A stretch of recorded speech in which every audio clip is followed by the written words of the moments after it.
Halcyon Days Motorcycle Nights is an innovative, rules-light, collaborative storytelling game live on Kickstarter now. Halcyon Days Motorcycle Nights is set in the fictional middle American town of Red Oaks in the 1970s. The motorbikes are loud, the music even louder, and the stories are up to you. Tell tales of intrigue and action shaped by your favourite music and enjoy the companion soundtrack. Music is at the heart of everything that happens in Red Oaks. Find Halcyon Days Motorcycle Nights by searching for us on Kickstarter or find us on Twitter at Red Oaks Creative.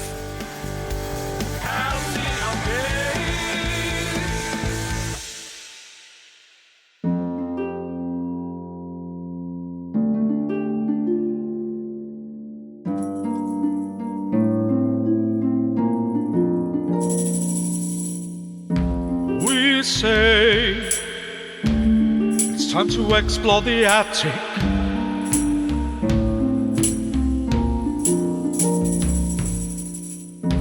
We find some bones in a pile. Bones. Crew reacted exactly as expected. Punched the skeleton with all his force. Red wine and dined at the pleasing platter. But what to choose after the main course? Tiramisu. Oh yeah, tiramisu. Strange things indeed discovered as we search through the 6 windows. 15 gold pieces for a simple dessert. Why not even 8 rows of tomorrow's past collectors inquire? Infidelity in dice and desire. Back to the 6 windows. I can't remember where we were at when we whooshed. So you had smashed the skeleton, and as you look down on the ground, you notice that in quite rough carving, clearly with knife, it just spells she killed and then an M, and it's sort of, that's where it gets sort of like towards the end of the M. It doesn't quite finish the M. Who is M? We must find somebody called M. Whose name begins with M? Mirek. She killed Mirek. I'd like to search the clothes of the skeleton. Okay. I'm assuming when he stood up, he fell out of his clothes because there was no mention of them in the they were very bone explosion. They were quite rotten. The bone explosion. That's what Greg's planning. It's a decent band coming out of Shoreditch. The clothes, there was a few sort of threads that were still attached to it, but largely it fell through. The one thing you do find on the floor is, and this is a theme with this podcast, you find on the floor actually you find a wedding ring. Oh, is this symbolic? Oh, no, okay. Male or female wedding ring would be the first question. It's a thicker gold ring, so it is a male one. I'm not allowed to wear gold. Unfortunately. Can only be male or female, can it? Why aren't you allowed to wear gold? Muslims, isn't it? Muslim man can't wear gold. Really? Is that a thing? Yeah. I never knew that was a thing. Yeah, only allowed to wear silver. Wow. Yeah. What, platinum? Can you wear platinum? Nope. You can't wear. The only precious metal you can wear is silver. You're not supposed to wear. You can't wear silk. And diamonds, you're only allowed to have one. Like what one are you going to do diamond. with all your boxes? You're going to have to throw all your boxes out. All my silk boxes, yeah. Yeah. Yeah. Anyway, this went off track. What if you're a Muslim jockey? They wear silk, don't they? I don't know if that's ever been two things that have existed as one. There must be. They have. Horse racing goes back to. Oh, that's big in the bar, isn't it? But they probably don't wear silk then. Or they're just bad Muslims. Stop poking holes in Sam's religion. Yeah. I mean, it's not like a major sin. It's just a don't do it sort of thing. So I pick up the ring and go, oh, this is gold. I can't wear this. And and then I inspect it for like, is there like an engraving of some kind? Yeah, you can just about see a small engraving. It just reads "Forever Mine." Why does this sound familiar? Doesn't. It's not come up before. No, okay. No, it's just a standard wedding ring. It's probably worth like 2 tiramisus. So 8 gold pieces. That's a fortune. I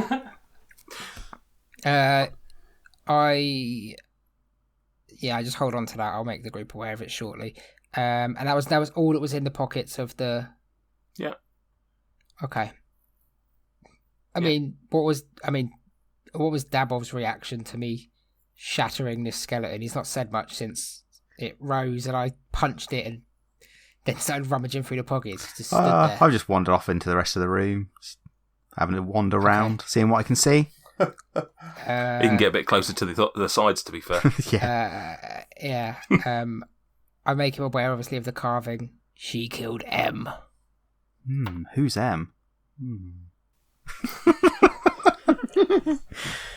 I assume that's supposed to say me, is what he was gonna finish writing. Are you saying this to Krill or? Yeah, I'll say it to Krill.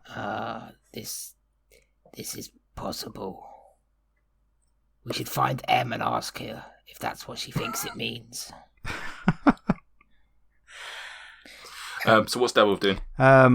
Just have a look around, see if I don't know if there's anything else in the room that might indicate who he is. No, nothing really. You look in the a couple of boxes that were there. They're largely empty. There's a few sort of old clothes in there. Nothing of interest. Anything brightly coloured? Anything brightly coloured No, fabric? Possibly of high visible sort of colour. It's weird. Very reflective, very small. Yeah, I don't need jacket, much actually, material. No. No, there's none of that, I'm afraid. No, it's all a bit drab. It's all a bit bleh.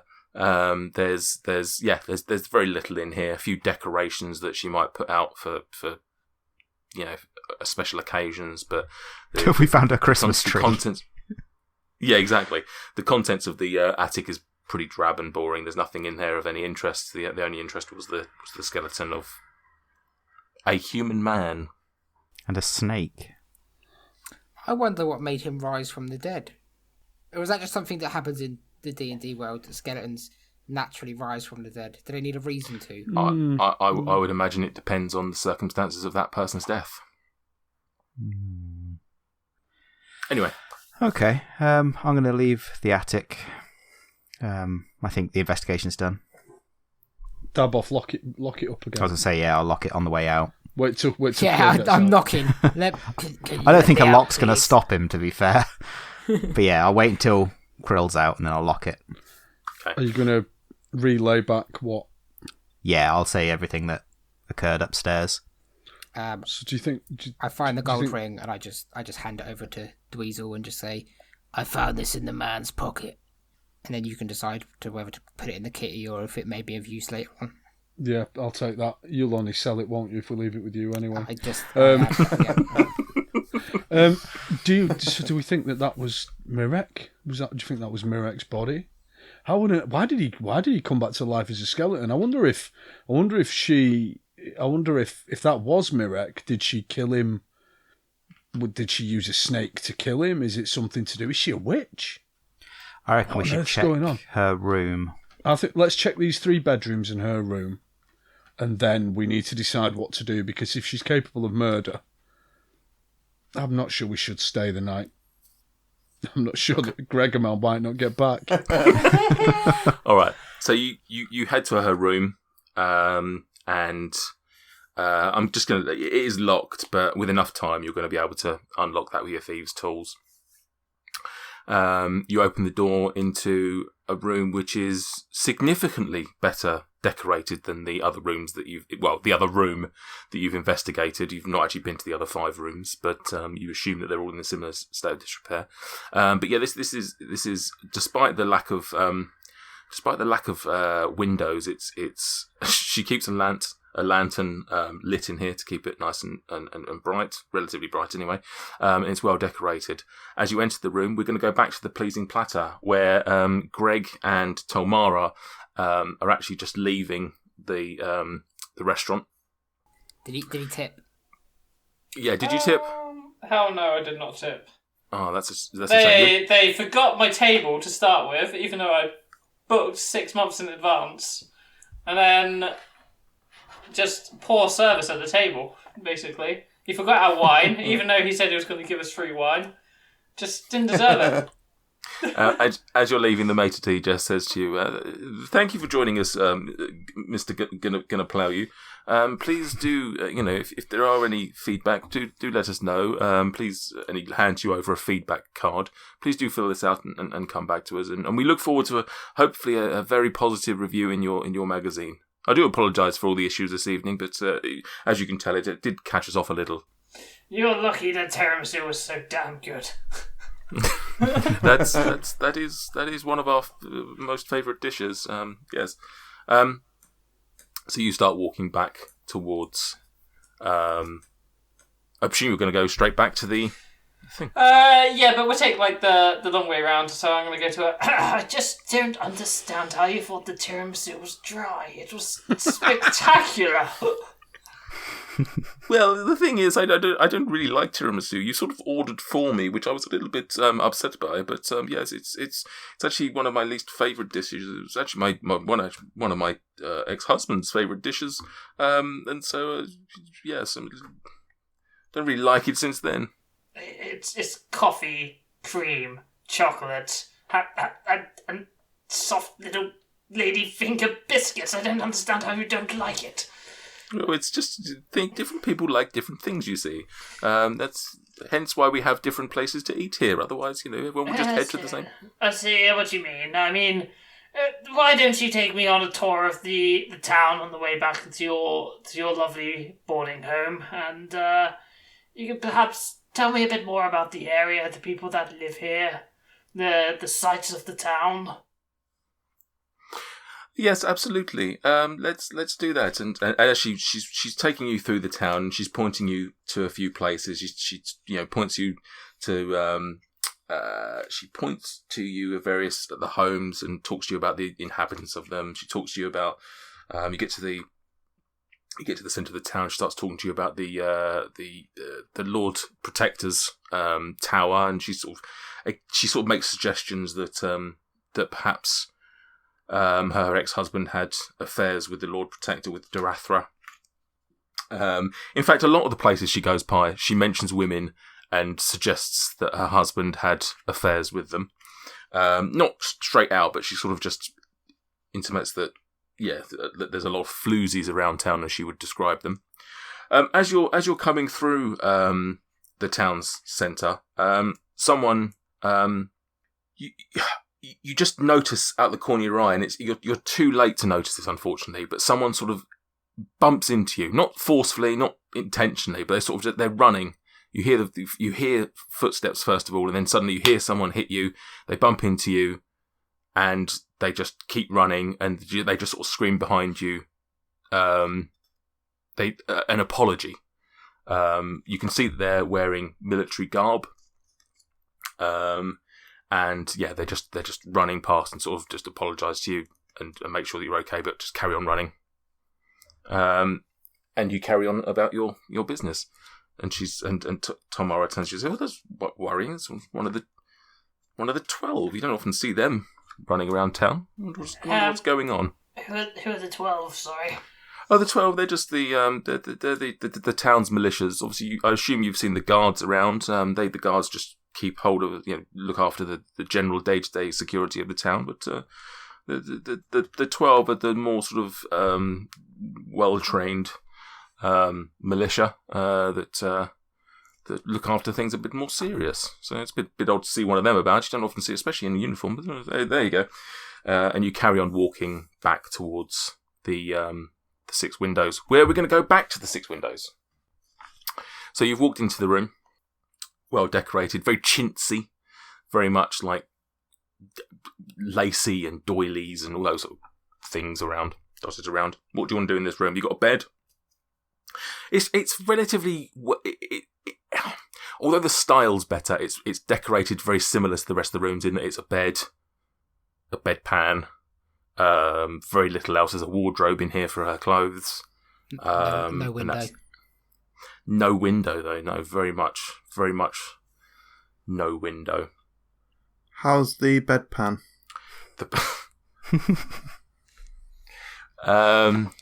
Very much Full. like the other, yeah, exactly. Very much like the other bedpan. This one is stained, and actually you can see around the area where the bedpan would be. It's relatively stained on the floor as well. Where obviously, Good God! She shits like a fucking blunderbuss. And it's dripping down, and if you think about it, it's positioned right above the room in which Sven's in. yeah. What's that smell? Nothing. It's clean. It's just a little stained. It's just over the years. She's in the middle of the night, perhaps. A bit of difficulty. She is old. Yeah. Nothing wrong with some mahogany floor staining. Why don't you rip up a floorboard, Quinch, and make a sword out of it? What would you like to do in here? I mean, let's check the wardrobe. Wardrobe, okay. You open up the wardrobe, and there's just a litany of outfits, very similar style to what she was wearing, sort of a bit middle-aged and well, very presentable. They're all hung up on what would pass as coat hangers in this world. How many? 6 outfits. Ooh, 6 garments. one each. Yellow, blue, green, purple, pink, orange. Is she a Power Ranger? Krill, always suspicious, just taps the back to see if it's like a false back wardrobe. There's no false back, but if you're trying to look, you could just look at the floor, the bottom of the wardrobe where there's a couple of boxes. Yeah. Okay. Couple of boxes. You look through the first one. Couple of, few accessories, things that she might wear with her outfits. You look through the second box. There's a few books in here. They're going to be about witchcraft. Well, is it going to be about witchcraft? Very interesting. First couple of books. Be about tiramisu. Yeah. First couple of books are just fiction, if that exists in this world. Just books about romance, whatever. The fourth book appears to be this is all expositions now. Fourth book just happens to be a journal, and the did I say that was the fourth book? Third book, sorry. And then the fourth book is it's a nature book. Interesting. It's a book called How to Kill Your Husband Using a Venomous Snake. That is exactly the book it is, yeah. What I do, there's one page. I pull out the journal, I chuck it to Dweez and just say, some reading material. Quick flick through. Is it a journal that gets written in regularly? So it's worth noting that